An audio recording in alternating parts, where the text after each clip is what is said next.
Hai guys, gimana istirahatnya? Sudah cukup ya? Sudah cukupkah untuk mendinginkan kepala kalian ya? Setelah 1 jam tadi kita menerima materi-materi algoritma greedy ya. Mudah-mudahan kepala kalian sudah dingin lagi, sudah siap lagi untuk menerima materi kuliah ya. Nah, kita akan bahas lagi contoh-contoh persoalan yang bisa diselesaikan menggunakan algoritma greedy ya. Nah, contoh persoalan yang ketiga, minimisasi waktu di dalam sistem. Ya. Jadi persoalannya, sebuah server dapat berupa prosesor, pompa, kasir di bank, tukang cukur, dan lain-lain, mempunyai N pelanggan, ya, customer atau klien yang harus dilayani. Ya. Waktu pelayanan untuk setiap pelanggan I adalah TI.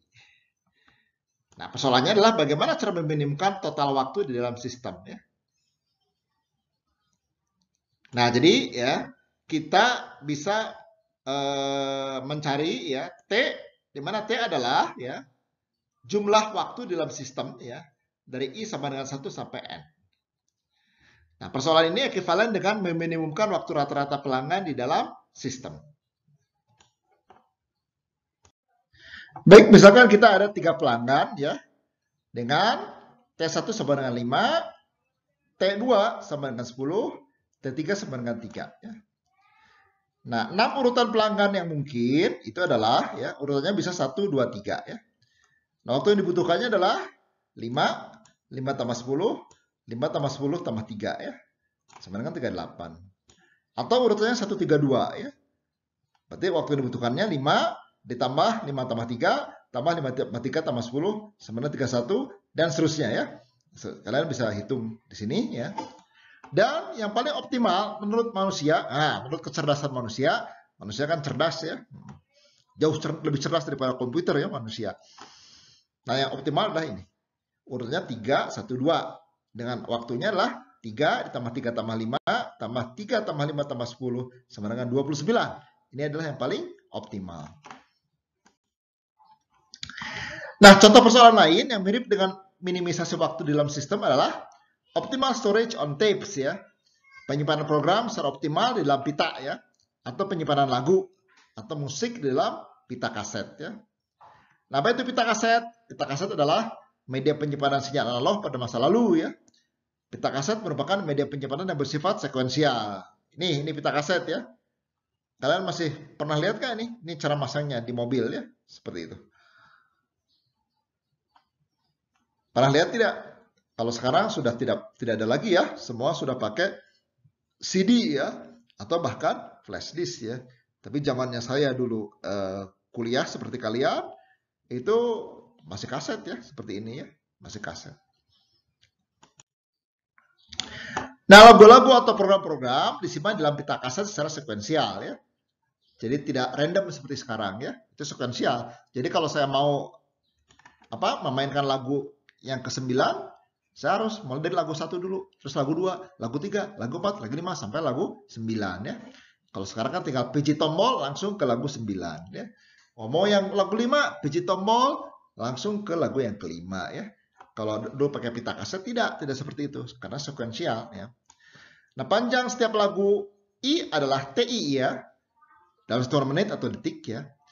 Untuk menemukan atau meretrieve dan memainkan sebuah lagu, pita pada mulanya diposisikan pada bagian awal.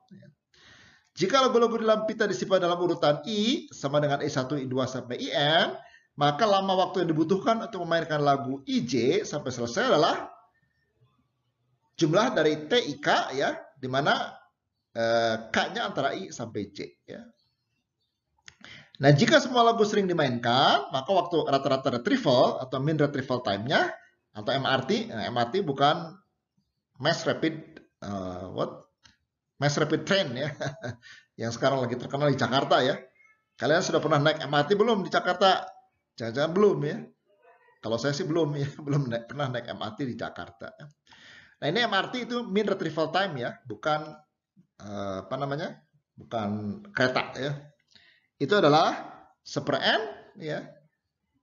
Kemudian sigma ya. J-nya antara I dan N, TJ ya. Nah, pada persoalan optimal storage on tapes, ya, kita diminta menemukan permutasi n buah lagu sedemikian sehingga bila lagu-lagu itu disimpan di dalam pita kaset akan meminimumkan MRT. Ya. Nah, meminimumkan MRT ekuivalen dengan meminimumkan DI, ya, yaitu penjumlahan dari TIK, ya, K-nya antara 1 sampai J, ya, J-nya antara 1 sampai N. Nah, penyelesaian dengan exhaustive search, ya, perhatikan bahwa urutan pelanggan yang dilayani oleh server merupakan suatu permutasi. Ya. Jika ada N orang pelanggan, maka terdapat N faktorial urutan pelanggan. Untuk mengevaluasi fungsi objektif, ya, itu ON, sehingga kompleksitas algoritma exhaustive search adalah O N kali N faktorial. Nah, strategi greedy-nya itu pada setiap langkah, pilih pelanggan yang membutuhkan waktu pelayanan terkecil di antara pelanggan lain yang belum dilayani. Nah, itu fungsi selection-nya di strategi greedy, ya, di algoritma greedy seperti itu. Jadi, kalau saya tuliskan pakai pseudocode, ya, itu function penjadwalan pelanggan, inputnya adalah himpunan pelanggan C, ya, outputnya adalah himpunan pelanggan juga, ya. Ini mengembalikan urutan jadwal pelayanan pelanggan yang meminimumkan waktu di dalam sistem. Ya. Algoritmanya S itu mula-mula himpunan kosong, ya, himpunan solusinya. While C tidak sama himpunan kosong, ya, kita looping terus, ya, di sini, ya. Nah, I kita assign sebagai pelanggan yang mempunyai TI terkecil, waktu terkecil, ya. Nah, sudah tentu di himpunan kandidatnya itu dikurangi dengan I. Dan himpunan solusinya digabung dengan I. Ya. Terus muter-muter, ya. Maka hasilnya adalah merupakan hasil yang dihasilkan oleh algoritma greedy. Ya. Nah, agar proses pemilihan pelanggan berikutnya optimal, urutkanlah pelanggan berdasarkan waktu pelayanan dalam urutan yang menaik. Ya. Jika pelanggan sudah terurut, kompleksitas algoritma greedy-nya sama dengan ON. Ya, seperti itu. Nah, algoritma greedy untuk penjadwalan pelanggan berdasarkan waktu layanan yang terurut menaik akan selalu menghasilkan solusi optimal, ya. Jadi berbeda dengan penukaran uang yang kadang-kadang optimal, kadang-kadang enggak, ya. Tapi kalau penjadwalan pelanggan berdasarkan waktu layanan yang terurut menaik akan selalu menghasilkan solusi optimal, ya. Jadi hal ini dapat dinyatakan dalam teorema sebagai berikut, ya. Jika T1 lebih kecil dari T2 sampai seterusnya lebih kecil dari Tn, maka pengurutan IJ sama dengan J, ya. Di mana J-nya antara 1 sampai N, itu meminimumkan T sama dengan semua TJI, di mana J-nya sama dengan 1 sampai K, K-nya sama dengan 1 sampai N. Untuk semua kemungkinan permutasi IJ. Ya. Nah, kalau kalian yang tertarik untuk membuktikan teorema ini, ya, silakan baca sendiri. Itu di buku Alice Horowitz dan Sartaj Sahni, pengarangnya. Judul bukunya Komputer Algorithm tahun 98. Ya. Silahkan dibaca bukunya atau di slide ini juga sudah dituliskan, ya, di sini. Silahkan kalian pelajari sendiri, ya. Kalau ada yang tidak jelas, kalian tanyakan ke dosen kelas masing-masing. Baik, contoh persoalan yang diselesaikan oleh algoritma greedy yang keempat, ya. Namanya integer knapsack problem. Persoalannya adalah diberikan n buah objek dan sebuah knapsack dengan kapasitas bobot K. Setiap objek memiliki properti bobot atau weight WI dan keuntungan atau profit PI. Nah, bagaimana cara memilih objek-objek yang dimasukkan ke dalam knapsack sedemikian sehingga diperoleh total keuntungan yang maksimum? Total bobot objek yang dimasukkan tidak boleh melebihi kapasitas knapsack. Ya. Nah, persoalan integer knapsack problem disebut juga one-zero knapsack. Ya. One-zero knapsack problem, ya. Karena suatu objek dapat dimasukkan ke dalam knapsack atau tidak dimasukkan sama sekali, ya. Dimasukkan itu nilainya 1, kalau tidak dimasukkan nilainya 0. Jadi nggak bisa ada objek yang setengahnya dimasukkan atau seperempatnya dimasukkan, ya. Nggak boleh, harus utuh, ya, seperti itu. Ya, contohnya pencuri, ya. Kalau pencuri gimana? Ketika datang ke rumah, dia bawa karung, dia harus memilih barang-barang mana yang akan dimasukin ke karungnya sehingga si pencuri itu bisa dapat uang yang paling besar, ya, seperti itu.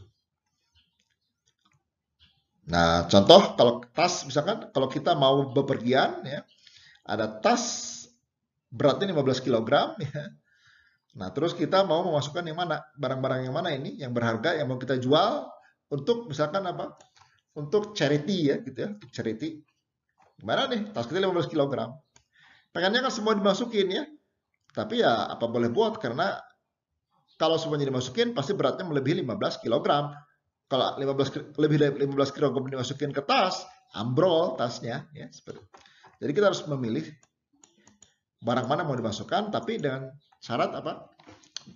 Profitnya kita paling maksimum. Nah, formulasi matematis persoalan integer knapsack adalah seperti ini ya.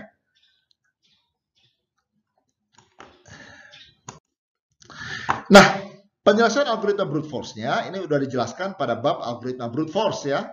Itu di kuliah-kuliah sebelumnya ya. Nah, di kuliah-kuliah sebelumnya sudah dinyatakan bahwa kompleksitas algoritma exhaustive search untuk persoalan integer knapsack adalah ON kali 2 pangkat N.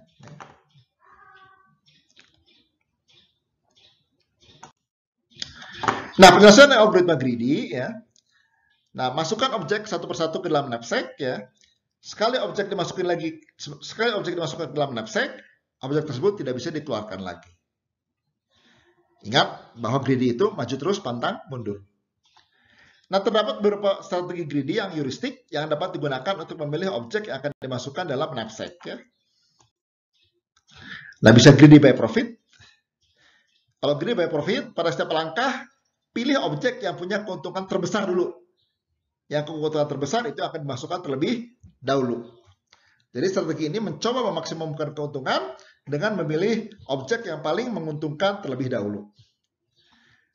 Nah, strategi yang dua itu bisa pakai greedy weight. Jadi pada setiap langkah, pilih objek yang mempunyai berat teringan. Ya. Jadi dasar pemikirannya adalah mencoba memaksimumkan keuntungan dengan memasukkan sebanyak mungkin objek ke dalam knapsack. Nah, strategi yang ketiga bisa menggunakan greedy by density. Ya. Pada setiap langkah, knapsack diisi dengan objek yang mempunyai, density. Density itu apa? Profit dibagi berat terbesar. Ya. Jadi rasio antara profit dan berat. Ya. Caranya paling besar. Mencoba memaksimumkan keuntungan dengan memilih objek yang punya keuntungan per unit berat terbesar. Jadi bisa ada 3 strategi. Ya. Nah, pemilihan objek berdasarkan salah satu dari ketiga strategi di atas, semuanya sayang 1000 sayang, tidak menjamin akan memberikan solusi optimal. Ya. Jadi kadang-kadang dapat optimal, kadang-kadang enggak. Ya. Tergantung persoalannya. Ya. Jadi kalau diberikan 4 buah objek sebagai berikut, ya. Objek pertama beratnya 6, profitnya 12. Objek kedua beratnya 5, profitnya 15. Objek ketiga beratnya 10, profitnya 50. Objek keempat ya, beratnya 5, profitnya 10 ya. Nah, ingin dimasukin ke dalam sebuah knapsack, kapasitasnya K sama dengan 16 ya. Jadi K-nya sama dengan 16 ya. Nah, solusi dengan algoritma greedy-nya itu kita bisa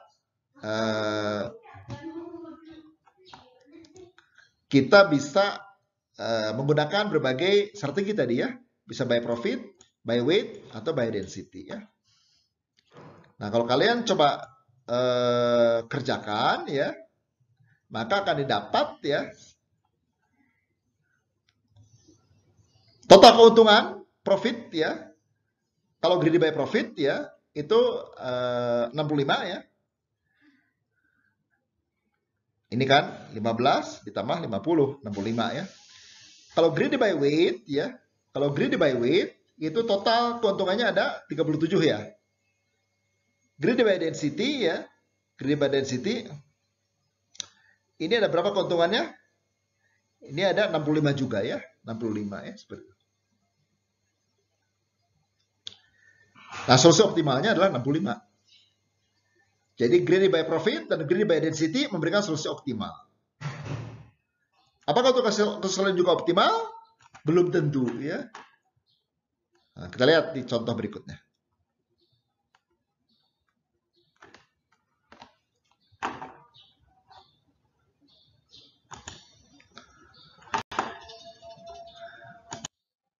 Nah, kalau kita diberikan 6 buah objek ya, 6 buah objek seperti ini. Ini 6 buah objek ya. Maka kita pasti ketiga strategi ini, greedy by profit, weight atau density, pasti tidak akan memberikan solusi yang optimal ya. Silakan kalian kerjakan sendiri ya seperti itu ya. Maka keuntungannya tidak optimal. Greedy by profit keuntungannya 40, greedy by weight 34, greedy by density 51 ya. Sedangkan solusi optimalnya adalah 55 ya. Jadi ketiga strategi gagal memberikan solusi optimal ya. Jadi kesimpulannya algoritma greedy tidak selalu berhasil menemukan solusi optimal untuk persoalan integer knapsack ya. Oke, fractional knapsack problem ya. Nah, fractional knapsack problem merupakan varian persoalan knapsack, tetapi dengan solusi yang boleh berbentuk pecahan atau fraksi. Kalau tadi kan sebuah barang, apakah masukkan seluruhnya atau tidak sama sekali ya. Tapi kalau sekarang, objek yang dimasukkan dalam knapsack dapat berupa sebagian saja ya. Jadi, XI-nya bisa antara 0 dan 1 ya. Jadi bisa objeknya setengah aja ya, setengah diambil ya, seperti itu ya. Atau seperempat aja ya, dan sebagainya. Nah, penyelesaian dengan exhaustive search ya. Nah, oleh karena XI-nya bisa antara 0 sampai 1, maka akan terdapat tidak berhingga nilai-nilai XI ya. Nah, persoalan fractional knapsacks itu menjadi continuous ya. Sehingga tidak mungkin lagi dipecahkan dengan algoritma exhaustive search ya. Karena tidak lagi discrete, tapi continue ya. Nah, kalau penyelesaian dengan algoritma greedy ya, ketiga strategi greedy yang tadi disebutkan pada integer knapsack dapat digunakan untuk memilih objek yang akan dimasukin ke dalam knapsack. Ya, tiga strategi itu apa? Greedy by profit, greedy by density, greedy by weight. Ya.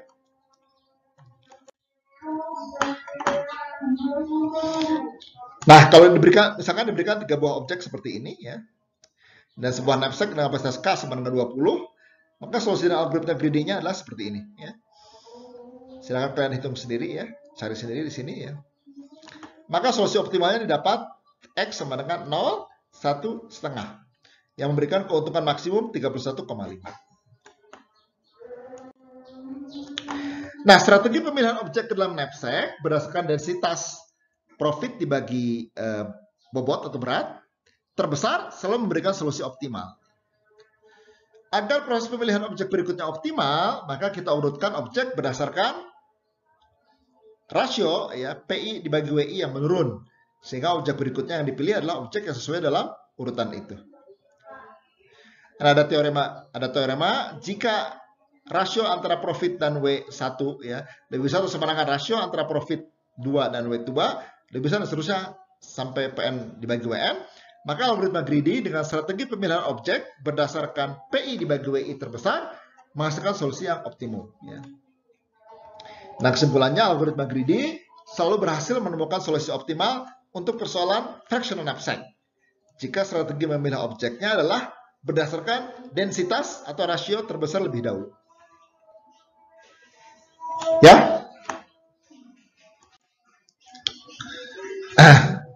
Nah, jadi algoritma persoalan fractional knapsack ya, hitung nilai PI dibagi WI untuk I sama dengan 1, 2 sampai N. Urutkan seluruh objek berdasarkan nilai PI dibagi WI dari besar ke kecil. Ya. Kemudian panggil prosedur fractional knapsack. Ya. Nah, ini adalah pseudocode-nya. Silahkan kalian pelajari pseudocode-nya. Saya kira ini mudah dipahami ya, pseudocode-nya di sini. Karena masalah waktu ya, jadi mungkin saya tidak akan menjelaskan secara detail ya. Asik, ini lanjutannya ya.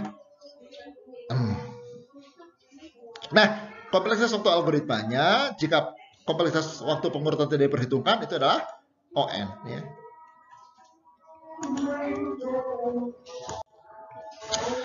Baik, persoalan berikutnya yang keenam, penjadwalan job dengan tenggat waktu. Job scheduling with deadlines. Nah, ini nanti di pelajaran sistem operasi kalian juga akan mendapatkan job scheduling with deadlines. Ya. Nah, deskripsi persoalannya adalah ada N buah job yang akan dikerjakan oleh sebuah mesin. Ya. Tiap job diproses oleh mesin selama satu satuan waktu dan tenggat waktu deadline pekerjaan setiap job yang ke I adalah DI lebih besar atau sama dengan 0. Job I akan memberikan keuntungan sebesar PI jika dan hanya jika job tersebut diselesaikan tidak melebihi tenggat waktunya.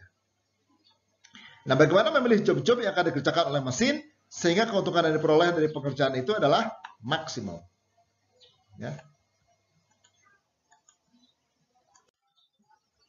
Nah, contoh misalkan terdapat 4 job ya, N sama dengan 4 ya. P1-nya 50, P2-nya 10, P3-nya 15, P4-nya 30, D1-nya 2, D2-nya 2, D3-nya D1-nya 2, D2-nya 1, D3-nya 2, D4-nya 1. Nah, andaikan mesin mulai bekerja jam 6 pagi, maka itu artinya ya, job 1 tenggat waktunya adalah 2 jam, harus selesai sebelum pukul 8. Job 2 tenggat waktunya 1 jam, harus selesai sebelum pukul 7. Job 3 tenggat waktunya 2 jam, harus selesai sebelum pukul 8. Job 4 tenggat waktunya 1 jam, harus selesai sebelum pukul 7.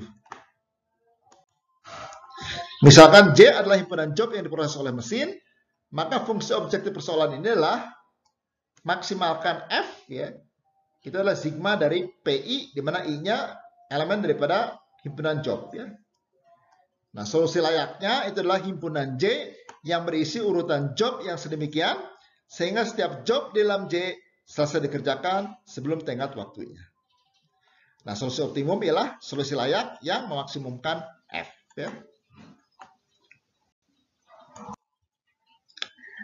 Nah, penyelesaian exhaustive search ya, itu seperti biasa ya. Cari himpunan bagian atau subset job yang layak dan berikan total keuntungan terbesar. Jadi ini semua di list ya, semua kemungkinan di list ya, seperti itu. Sehingga kompleksitas algoritma adalah ON kali 2 pangkat N. Ya. Nah, pemecahan masalah dengan algoritma greedy ya. Strategi greedy untuk memilih job. Pada setiap langkah, pilihlah job I dengan PI yang terbesar untuk menaikkan nilai fungsi objektif F. Ya. Jadi misalkan himpunan yang berisi job-job yang sudah dipilih disimpan di dalam himpunan J. Tempatkan job I di dalam J dalam satu urutan sedemikian sehingga semua job selesai dikerjakan sebelum deadline. Ya. Nah, misalkan terdapat 4 job ya dengan profit dan deadline sebagai berikut ya. P1-nya 50, P2-nya 10, P3-nya 15, P4-nya 30, D1-nya 2, D2-nya 1, D3-nya 2, D4-nya 1 ya. Seperti itu. Maka langkah-langkahnya ya. Jadi yang pertama J-nya kosong ya. Profitnya 0 ya. Yang ke-1 kita masukin job yang ke-1. Ini layak ya. Layak, profitnya 50 ya. Langkah yang kedua masukin 4 job 4 ya ke sini ya. Maka profitnya yang betul-betul 80. Ini kan layak. Kalau kita coba sekarang masukin job yang ketiga, oh ini tidak layak ya, tidak layak. Kita langkah keempat masukin job yang kedua, tidak layak. Sehingga solusinya adalah 41 ya. Dengan keuntungannya adalah 80 ya. Nah, ini adalah pseudocode ya, penyelesaian dengan algoritma greedy untuk masalah job scheduling tadi ya. Jadi kita selalu masukkan yang pertama itu adalah job yang mempunyai profit terbesar ya. Seperti itu ya. Jadi I-nya dari 1 sampai N ya. Masukkan job yang mempunyai profit terbesar ya. Jika semua job dalam kumpulan job J digabung K layak, maka gabungkan K dengan J ya. Demikian seterusnya looping ya sampai N kali. Nah, memilih job yang punya PI terbesar itu adalah ON. Pengulangan while dilakukan sebanyak N kali tadi ya, sebanyak N kali sebanyak kumpulan job di dalam C. Maka kompleksitas algoritma job scheduling itu adalah ON kuadrat ya. Nah, agar pencarian lebih sangkil, lebih efektif sangkil itu ya, maka job-job diurut terlebih dahulu berdasarkan profit terbesar ke profit terkecil ya. Jadi algoritmanya akan lebih efektif ya seperti ini, karena sudah terurut ya himpunan jobnya. Baik, algoritma yang detailnya kalian bisa baca di buku Computer Algorithms karangan Alice Rowis dan Sartaj Sahni ya, tahun 98 ya. Silakan kalian pelajari sendiri ya. Kalau ada yang tidak jelas, tanyakan ke dosen kelas masing-masing ya. Nah, ini lanjutannya. Ya, jadi saya kira selesai sudah kuliah kita untuk hari ini ya.